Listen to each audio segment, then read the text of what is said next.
Le but de cette vidéo est de traiter cet exercice-là. On considère une suite UN de la forme UN plus 1 égale f de UN, où f est cette fonction-là.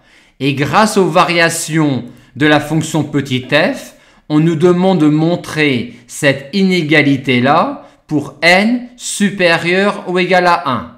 On procède pour cela par récurrence. L'initialisation ne pose aucun problème vu que U1 vaut un quart.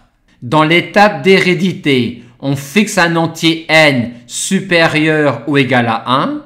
On suppose que pour cet entier n-là, on ait l'inégalité et on souhaite alors montrer que l'on a cette inégalité au rang n plus 1, à savoir que un plus 1 est compris entre 0 et 1 sur n plus 2. Si on utilisait cet encadrement-là de un pour encadrer séparément un et moins un carré, on n'obtiendrait pas l'encadrement souhaité sur un plus 1.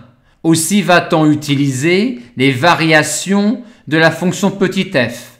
Et comme pour un entier n fixé supérieur ou égal à 1, ces trois quantités-là sont dans l'intervalle 0, 1/2 sur lequel f est croissante, on peut en déduire que f de 0, qui vaut 0, est inférieur ou égal à f de un, qui est un plus 1, et qui est inférieur ou égal à l'image de 1 sur n plus 1 par petit f.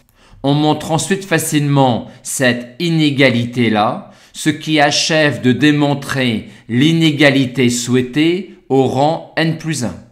On nous demande maintenant de montrer que la suite Vn est une suite croissante.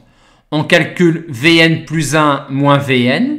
On effectue une petite simplification dans cette quantité-là, ce qui nous donne cela. Et arrivé là, c'est terminé, car grâce à cette inégalité-là, on a pour n supérieur ou égal à 1, un qui est positif, et cette quantité-là qui est également positive. On en déduit que Vn est une suite croissante à partir de n égale 1.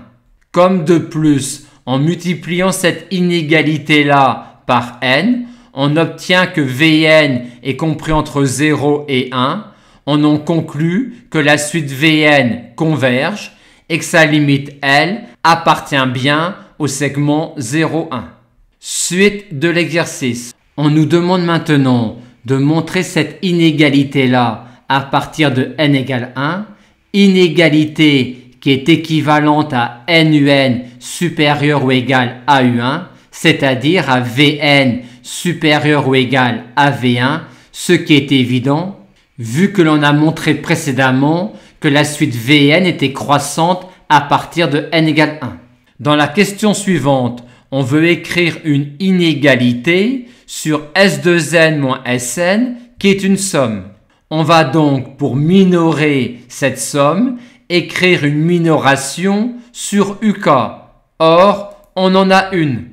Mais sommer ensuite cette quantité-là pour k allant de n plus 1 à 2n n'est pas très intéressant. On va donc continuer à minorer la quantité en disant que quand k varie de n plus 1 à 2n, k est inférieur ou égal à 2n, ce qui donne cette inégalité-là.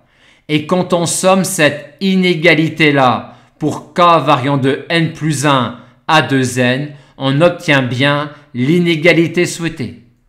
On nous demande maintenant d'en déduire que Sn diverge vers plus infini. Comme tous les termes UK sont positifs, on a tout de suite que Sn est une suite croissante. Aussi n'y a-t-il que deux comportements possibles en plus infini, soit Sn diverge vers plus infini, soit Sn converge vers un réel grand L.